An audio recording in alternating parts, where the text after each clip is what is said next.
So apparently you can improve your art through lowering your expectations, through cheap art supplies. I would have known. A few weeks ago, I painted this painting right here. And I did it in this sketchbook, which is basically a sketchbook where I do whatever I feel like and don't really care about the results.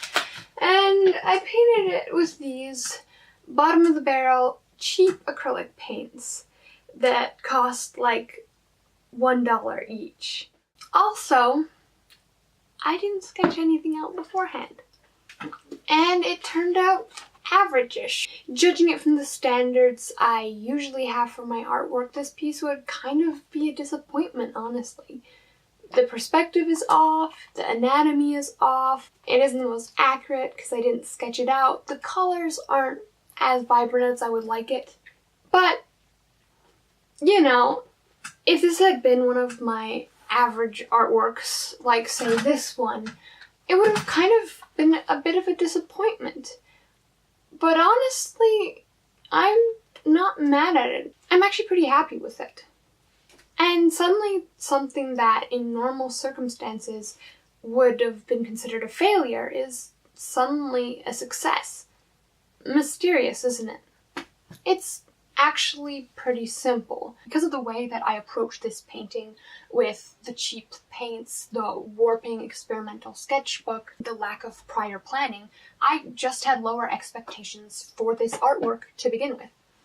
And when you have lower expectations, you generally get lower results. In a way, that's kind of what you were aiming for. And that sounds pretty terrible, right? I mean, you don't want to be cultivating a mindset that encourages mediocrity, right? You want to do your best, and you want to do it 24/7 if at all possible. Or do you? A little bit of backstory on my history with acrylic painting. I haven't been doing it very much for very long. To be honest, they kind of scared me. They're hard to blend, they dry really quickly. I'm not the best at mixing colors accurately yet, so when you have a fast drying medium, that just makes the whole thing even harder. And they also cost a lot. I mean, you can get the bottom of the barrel cheap ones like these, but those come with their own set of problems. And honestly, they're not great. So being the art snob that I am, I bought some more expensive ones. I bought these Liquitex Basics, the Liquitex Basics, just the student grade ones. And I bought some of the professional quality heavy body acrylics. And they're great. I mean, I think I don't really have a lot of experience with acrylic paints, like I've said, so these are the only brand I've really ever tried. But that's what I've heard anyway. Here's the thing though. Every time I picked them up, yeah, they worked well. I mean, they had to deal with the fact that I'm a complete amateur at painting, but they worked well. They're vibrant, they go on smoothly and consistently, they're not splotchy, they won't lift off when they dry like cheap acrylic paints like to do. I mean, that's all great, but they cost money. And every time I pick one up and paint with it, I'm acutely aware of that fact. So there's this pressure not to waste them, to do your absolute best with them. And when you have tubes this size especially, you're very aware when you're running out. I mean, like, look how small this is. I've gone through this like crazy. I haven't even painted with this that much. And of course there's the normal pressure of me being an absolute perfectionist and wanting things to be perfect to begin with.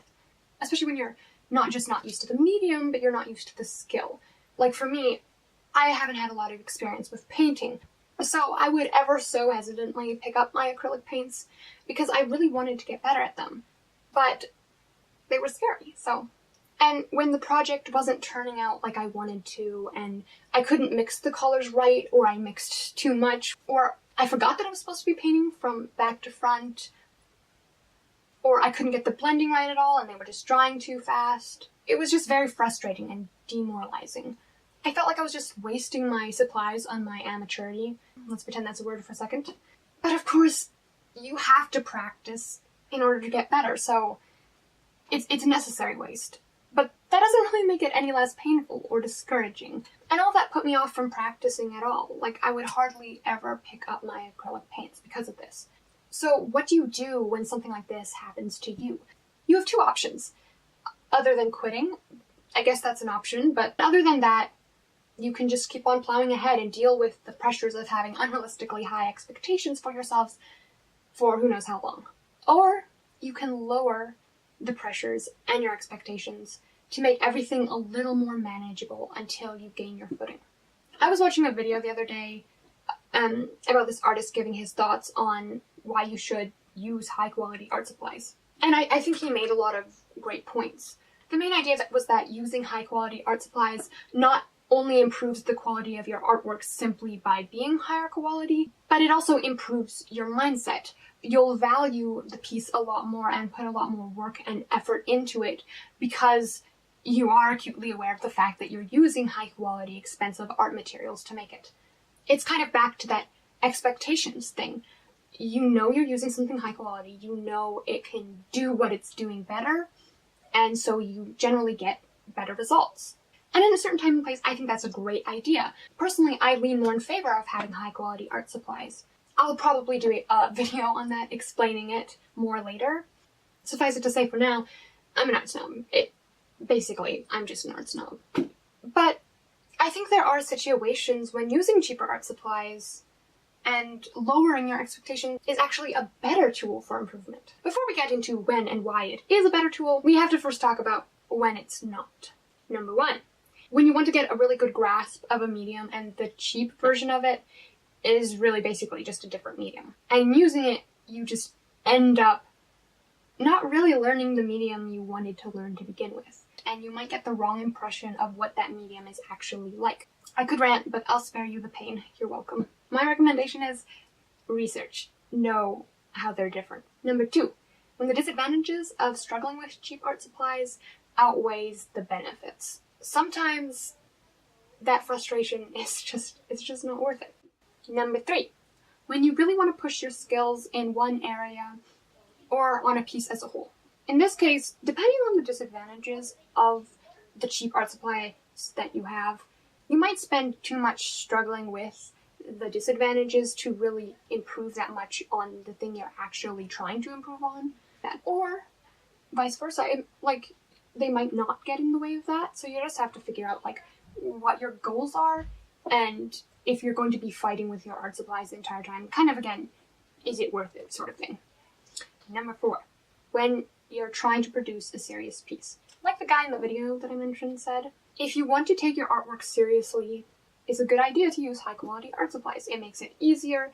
It automatically puts you in that mindset of, I want to create a good piece of art. And once again, you're not going to have to struggle with a bunch of cheapo art supply problems. Your paint lifting off, or your paint being chalky and uneven, or whatever it is. Now that we have that disclaimer out of the way, let's get into why you might want to lower your expectations through cheap art supplies.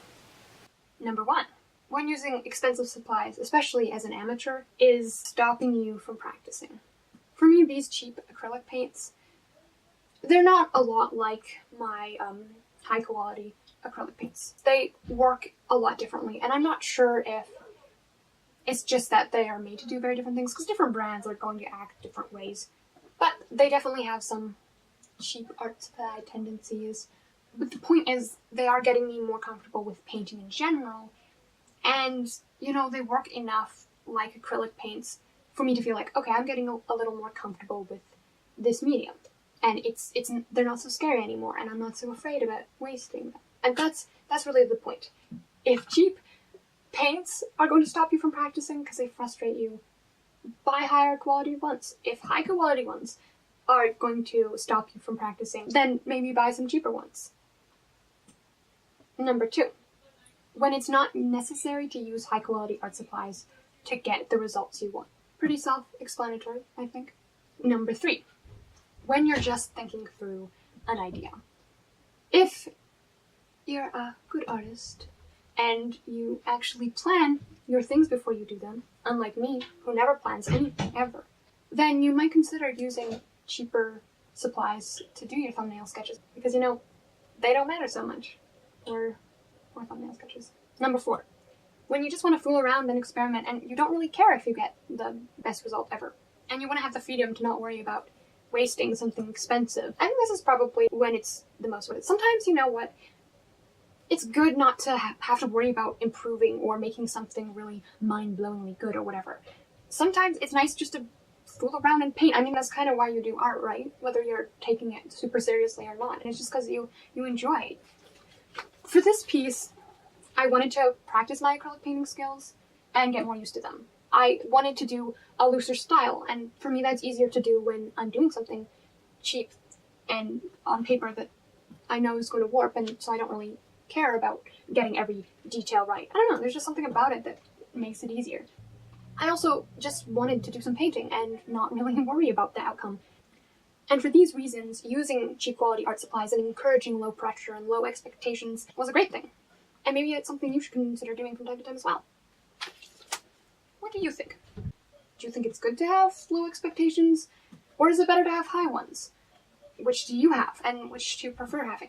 Let me know in the comment section down below. If you found this video interesting or helpful or any other such thing, let me know by leaving a like on this video. I'm sorry if this felt a little incoherent. I feel a little incoherent right now. As you can see, it's pretty late here. Okay, it's not actually that late, it's just 10 o'clock.